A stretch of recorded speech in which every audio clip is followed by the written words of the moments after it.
शबनमी कतरे नबी की नात सुन ले तो, नबी की नात सुन ले तो चमन मैला नहीं होता। अल्हम्दुलिल्लाहि व कफ़ा व सलामुन अला इबादिहि लज़ीना इस्तफ़ा, अम्मा बाद।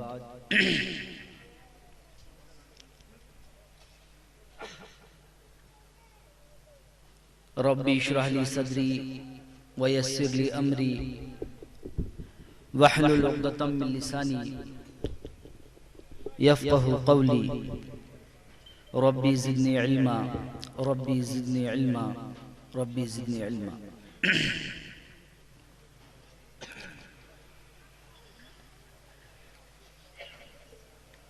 क़ाल रसूलुल्लाहि सल्लल्लाहु अलैहि वसल्लम, अना मदीनतुल इल्म व अली बाबुहा। व क़ाल ऐज़न, इन्नमा बुइस्तु मुअल्लिमा।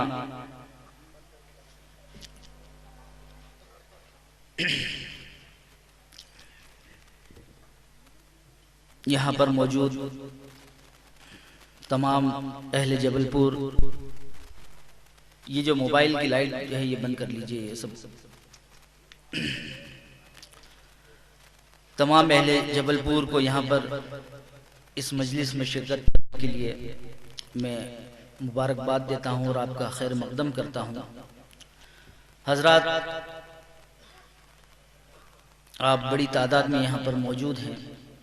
अल्लाह तबारक व तआला से ये दुआ है कि हम सब का यहाँ पर जमा होना, इकट्ठा होना अल्लाह तबारक व तआला की बारगाह में कबूल हो, और हमारा यहाँ इकट्ठा होना, जमा होना हमारी दुनिया और हमारी आखिरत दोनों के एतबार से फ़ायदेमंद और कामयाब हो। हजरात, आप लोगों ने बड़े बड़े मुक़र्रिरीन को सुना होगा, बड़े तकरीर करने वालों को सुना होगा, और माशाअल्लाह हमारे जो नाज़िम साहब हैं इनमें भी बहुत एनर्जी है। तो लेकिन क्या है कि मैं साहब बहुत ही सादा लबो लहजे में और एक अलग अंदाज में अपनी बात कहता हूँ। शायद आप लोगों के लिए वो नई भी हो, लेकिन मैं आप लोगों से गुजारिश ये करूँगा कि मैं आपसे ये दरख्वास्त नहीं करूँगा कि आप हाथ उठाइए या नारे लगाइए, किसी भी चीज़ की दरख्वास्त नहीं करूँगा। बस इतनी दरख्वास्त करूँगा कि जो बात मैं आप हजरात के सामने अर्ज़ करूँ उसको आप सुनिएगा। अल्लाह तबारक तआला मेरी ज़ुबान से वो बातें निकलवाए जो हक़ हो और जो बातें हम सब के लिए मुफीद और फ़ायदेमंद हो। हजरात, मुझसे यहाँ पर जब कहा गया कि यहाँ एक ऐसा प्रोग्राम रखना चाहते हैं तो मौजू के लिए पूछा गया। तो देखिए साहब, मैं तालीम और ताल्लुम का काम करता हूँ, मदरसा पढ़ाता हूँ, और इल्म के लिए ही मेरी कोशिशें और काविशें रहती है। ज़ेडिज फाउंडेशन का नाम भी आप लोगों ने सुना होगा, उसका भी यही मकसद है। तो मैंने यहाँ पर ज़रूरी ये समझा कि यहाँ पर मौजू भी वही रखा जाए कि इल्म की अहमियत और फजीलत और इस्लाम में इल्म का क्या मकाम है। देखिए, सबसे पहली चीज़ तो मैंने जो आपके सामने हदीस शरीफ पढ़ी जिसमें अल्लाह के रसूल सल्लल्लाहु अलैहि वसल्लम ने फरमाया कि मैं इल्म का शहर हूँ और अली उसका दरवाज़ा है। तो हज़रत अली रज़ी अल्लाह ताला अन्हु से ही ये सिलसिला चला आ रहा है, और नबी पाक अलैहिस्सलातु वस्सलाम से भी ये सिलसिला चला आ रहा है। फिर जो है सहाबा इकराम को मिला, और फिर ये बढ़ते बढ़ते बढ़ते ये सिलसिला आगे की तरफ चलते चला। लेकिन मैं यहाँ आप हजरात के सामने ये जिक्र करूँगा कि आखिर इल्म को इस्लाम ने क्या अहमियत दी है और इसकी इब्तिदा कहाँ से होती है, शुरुआत कहाँ से होती है, और इल्म कितनी अजीम और बुलंद चीज़ है। यहाँ कई नौजवान बैठे हुए हैं, कई बच्चे बैठे हुए हैं। ये हमारे मुल्क का और हमारी मिल्लत का मुस्तकबिल है, और मैं चाहूँगा कि ख़ास तौर से मेरी बातों को ये बहुत गौर से सुने, ये इनके लिए बहुत मुफीद होगी। और ख़ास तौर से मैं जो बात कहने जा रहा हूँ वो हमारे मुल्क के और हमारी मिल्लत के नौनिहालों के लिए ही है। हजरात, जब अल्लाह तबारक व तआला ने इस कायनात को बनाने का फैसला किया और इस जमीन को आबाद कर दिया, तो इसको सजाने के लिए जब अल्लाह तबारक व तआला ने इंसान को पैदा करने का इरादा किया, तो उस वक्त अल्लाह तबारक व तआला ने फरिश्तों से कहा कि इन्नी जाइलुन फिल अर्दि खलीफा, कि मैं जमीन में अपना एक जानशीन बनाने जा रहा हूं, अपना नाइब बनाने जा रहा हूं। तो फरिश्तों ने कहा कि परवरदिगार आलम, तू जमीन के अंदर एक ऐसी मखलूक को पैदा करने जा रहा है जो युफ्सिदु फीहा व यस्फिकु दिमा, मैं युफ्सिदु फीहा व यस्फिकु दिमा, जो क्या करेगी, जो मखलूक वहां पर खून बहाएगी, आपस में मारकाट करेगी और फसाद मचाएगी। हम काफी हैं, नहनु नुसब्बिहु व नुक़द्दिसु लक, कि हम तेरी तस्बीह बयान करते हैं और तेरी तक़दीस बयान करते हैं, हम काफी हैं तेरी इबादत के लिए। तो अल्लाह तबारक तआला ने फरमाया कि इन्नी आलमु मा ला तालमून, कि मैं वो जानता हूं जो तुम नहीं जानते। लिहाजा अल्लाह तबारक तआला ने हजरत आदम अलैहिस्सलाम की तख्लीक फरमाई,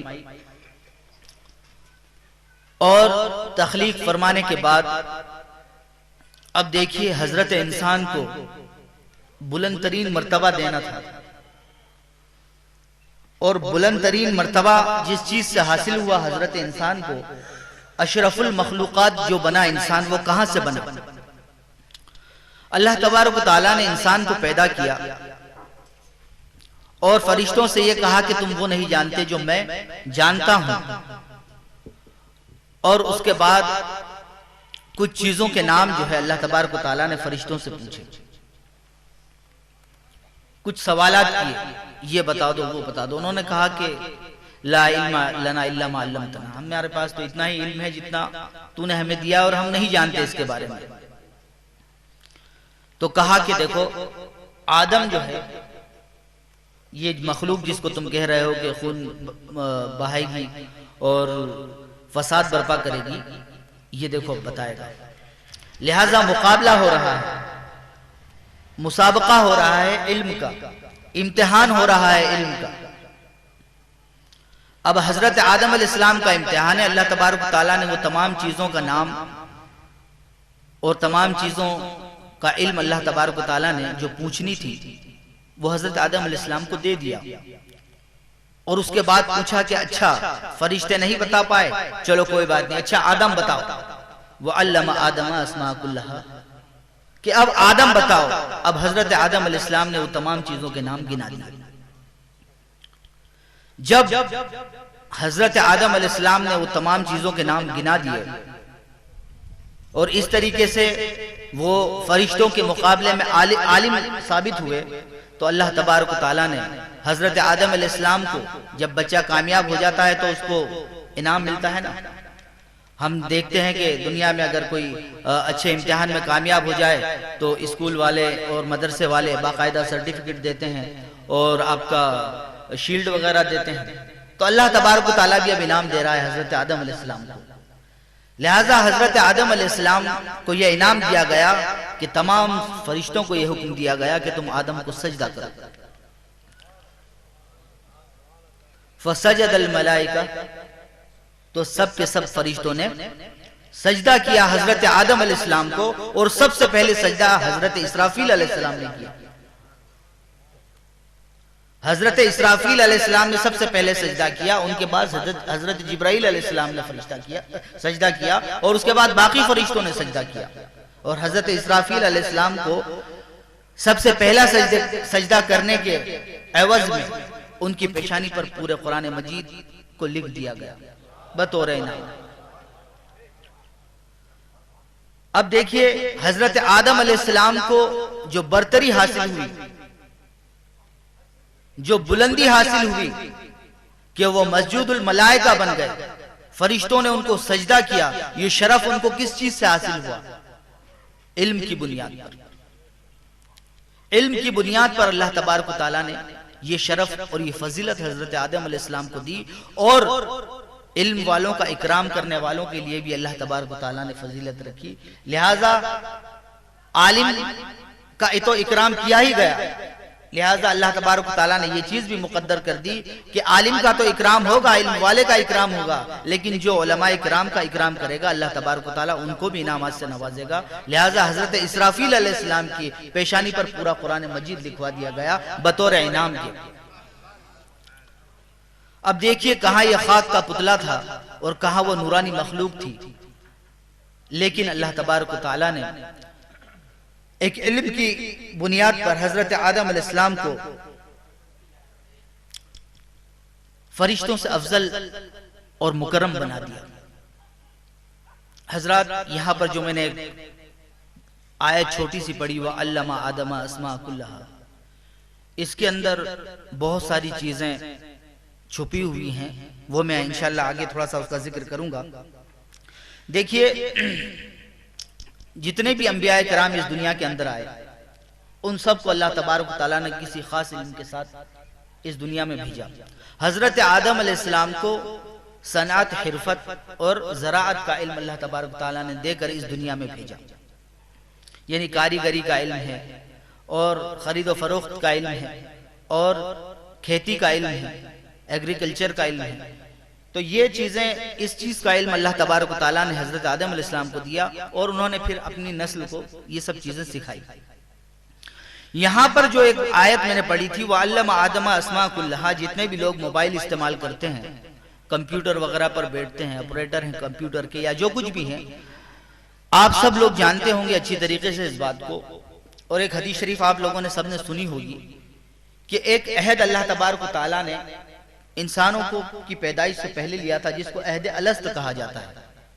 अहद अलस्त, अलस्तु बिरब्बिकुम, क्या मैं तुम्हारा रब नहीं हूं? तो सब ने कहा था कालू बला, हम क्यों नहीं, तू हमारा रब है। तो अहद अलस्त में हदीस शरीफ में आता है कि अल्लाह तबारक व तआला ने हजरत आदम अलैहिस्सलाम की पीठ पर हाथ फेरा। इस रिवायत में क्या मिलता है, हजरत आदम अलैहिस्सलाम की पीठ पर हाथ फेरा तो जितनी भी मखलूक थी, आप गौर से सुनिएगा इस बात को, कि जितनी भी मखलूक थी जो कयामत तक पैदा होने वाली है, वो पूरी के पूरी आदम की पीठ से बाहर आ गई और उसके बाद अहद अलस्त लिया गया।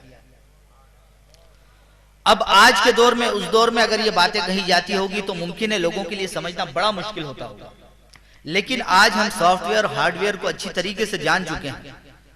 हम देखते हैं कि एक मोबाइल के अंदर, एक छोटी सी चिप के अंदर हजारों लाखों किताबें, जिनसे कि एक पूरी बिल्डिंग, एक पूरा कुतुब खाना भरा जाता है, सिर्फ एक छोटी सी चिप में जो आधा इंच से भी कम है,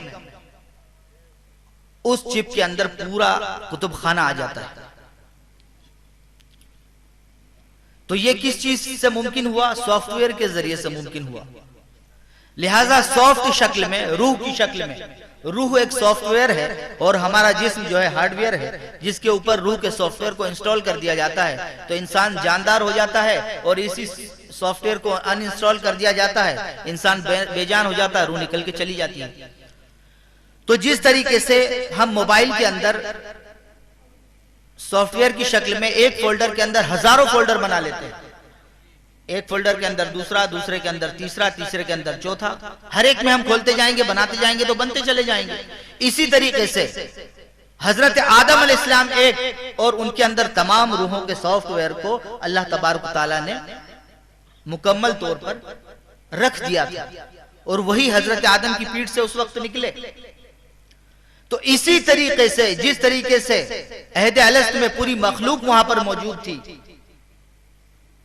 हजरत आदम की पीठ में जो पैदा होने वाली है, इसी तरीके से वो तमाम उलूम जो कि कयामत तक निकलने वाले हैं, हजरत आदम अलैहिस्सलाम की रूह के अंदर, हजरत आदम अलैहिस्सलाम के वजूद के अंदर वो अल्लमा आदम अस्मा कुल्लहा कहकर अल्लाह तबारक तआला ने फूंक दिए थे तमाम उलूम। लिहाजा जैसे जैसे दुनिया आगे बढ़ती चली गई, ये तमाम उलूम इंसानों के अंदर से जाहिर होते चले गए।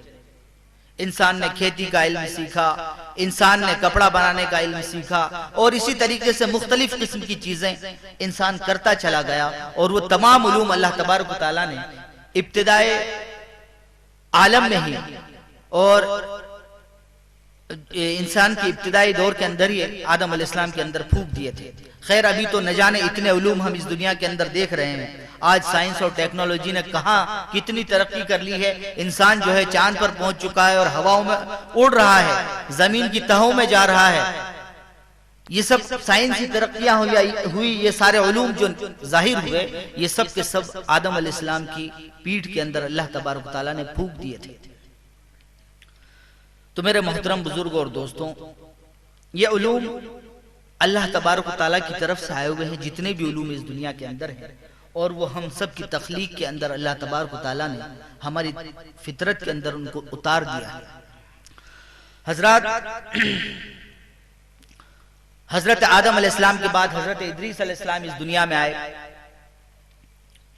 और हजरत इदरीस अलैहिस्सलाम को अल्लाह तबारक व तआला ने इल्म बिल कलम का हुनर दिया और इल्म दिया। यानी दुनिया के अंदर हजरत इदरीस अलैहिस्सलाम से पहले कलम के जरिए से इल्म नहीं फैलता था, और कलम के जरिए से इल्म एक दूसरे तक मुंतकिल नहीं होता था। उससे पहले सिर्फ जुबानी तौर पर बातें इधर से उधर पहुंचा दी जाती थी, मालूमात को इधर से उधर पहुंचा दिया जाता था। लेकिन हजरत इदरीस अलैहिस्सलाम के दौर में बाकायदा कलम का वजूद हुआ, और कलम के जरिए से लिखने पढ़ने की हरूफ बने, अल्फाज बने, और फिर उनको पत्थरों पर और मुख्तलिफ चीज़ों पर लिखने का एक रिवाज बना, और इस तरीके से ज़ब्त तहरीर में जो है इल्म आने लगा। इसी तरीके से जितने भी अंबिया इकराम आए, चाहे वो हजरत इदरीस अलैहिस्सलाम हो, हजरत आदम अलैहिस्सलाम हो, सबको अल्लाह तबारक व तआला ने किसी ख़ुसूसी इल्म से नवाजा।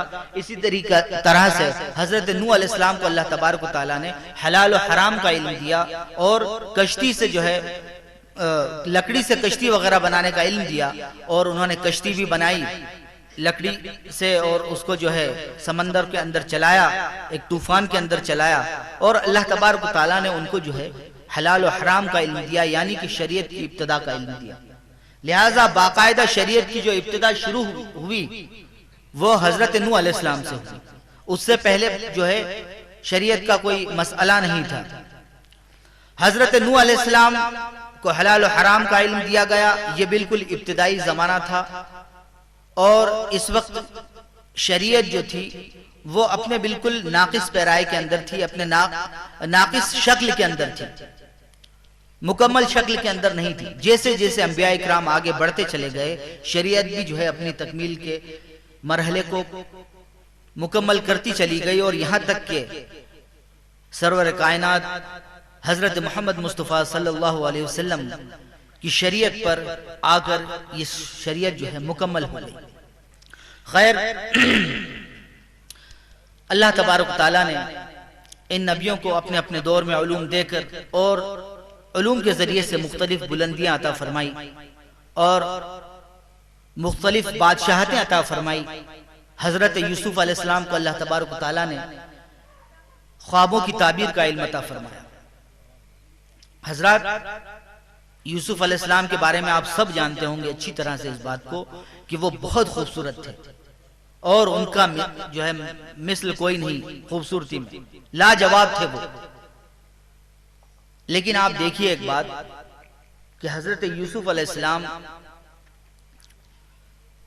छोटे से हैं, हजरत याकूब अलैहिस्सलाम बड़ी मोहब्बत करते हैं उनसे, लेकिन भाइयों में कुछ नाचाकी है, और भाई ये तय करते हैं कि यूसुफ को दूर कर दिया जाए वालिद से, ताकि हमारी वक़्त जो है वालिद की नजरों में हो जाए, और वालिद जो है ध्यान सिर्फ यूसुफ की तरफ देते हैं।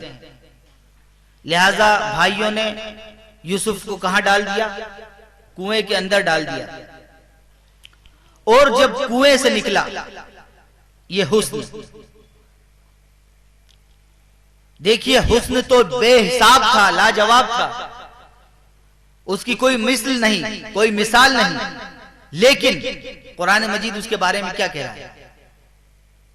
वो शरहु बिसमनिन बख्स, मिस्र के बाजार में इस हुस्न की कीमत चंद कोड़ियां लगी, चंद सिक्के,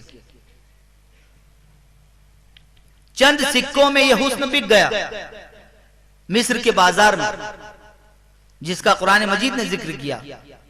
वो शरहु बिसमनिन बख्स, कि चंद सिक्कों के एवज जो है ये हुस्न बिक गया।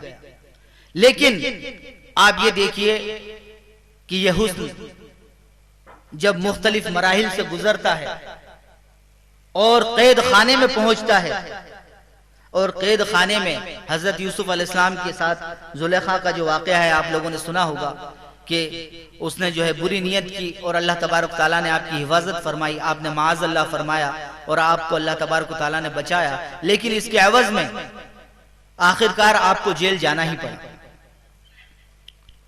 आप जेल गए। जेल में दो कैदी थे जो आपके साथी थे। उनमें से एक ने ख्वाब देखा कि उसके सर के ऊपर एक थाल रखा हुआ है, परिंदे उसमें से खा रहे हैं, और एक ने ख्वाब देखा कि वो बादशाह के लिए शराब निचोड़ रहा है। तो दोनों ने अपने अपने ख्वाब को हजरत यूसुफ अलैहिस्सलाम से बयान किया। वो भी कैदी थे, आप भी कैदी थे।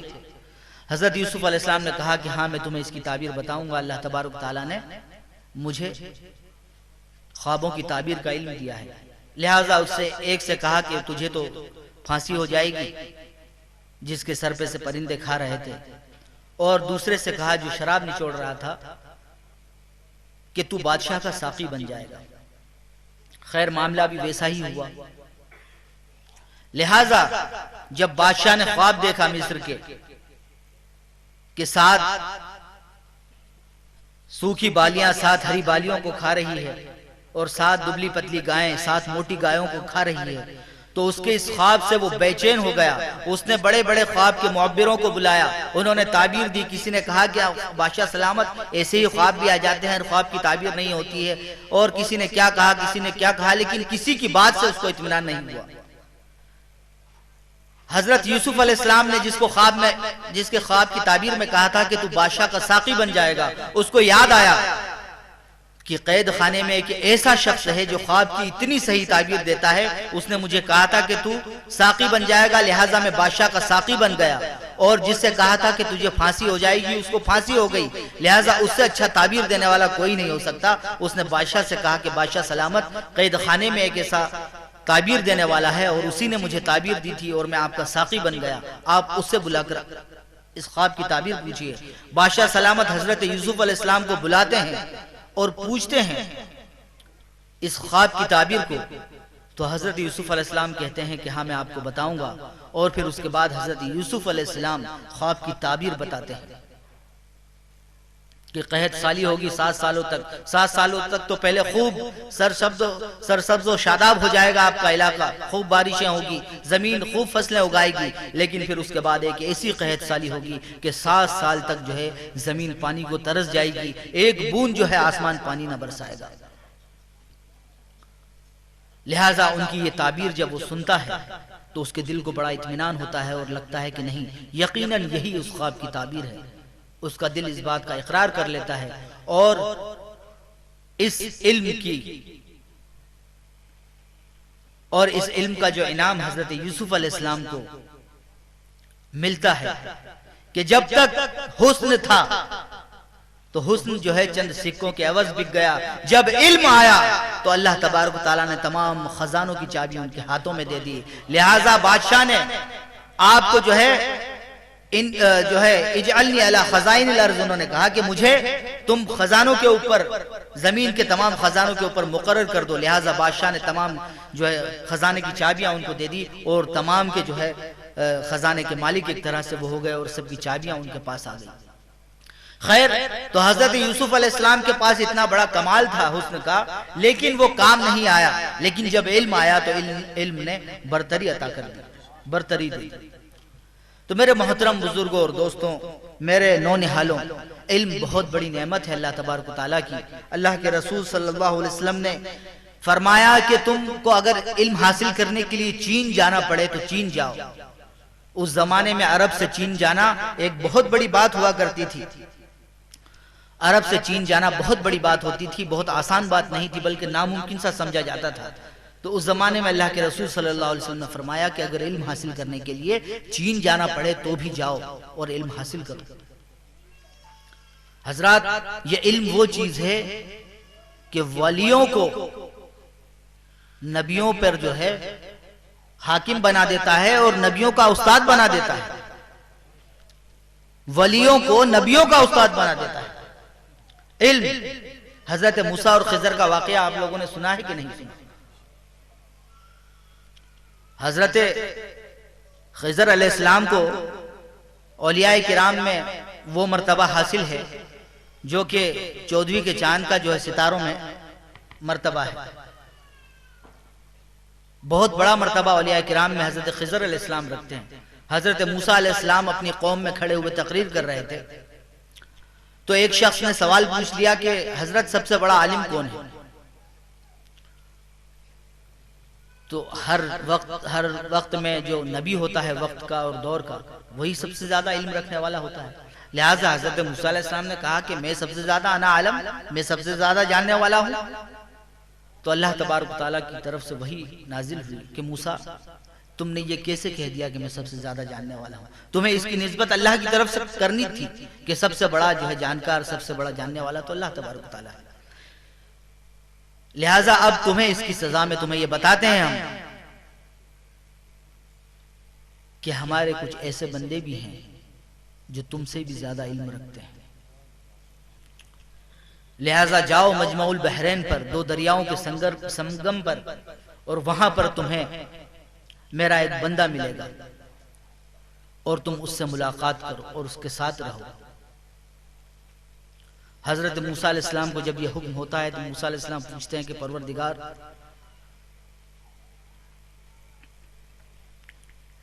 मैं कैसे वहां जाऊं और क्या उनको क्या निशानी होगी, उन्हें कैसे पहचानूंगा? तो कहा कि दो दरियाओं के संगम पर जाना, अपने साथ एक मछली लेकर जाना। वो मछली जहां से गुम हो जाए समझ लेना उसी जगह पर वो शख्स तुम्हें मिलेगा। हजरत मूसा अलैहिस्सलाम ने यूशा इब्न नून को अपने साथ लिया, अपने खादिम को, और दोनों चल पड़े मजमाउल बहरैन की तरफ। मजमाउल बहरैन अफ्रीका में है।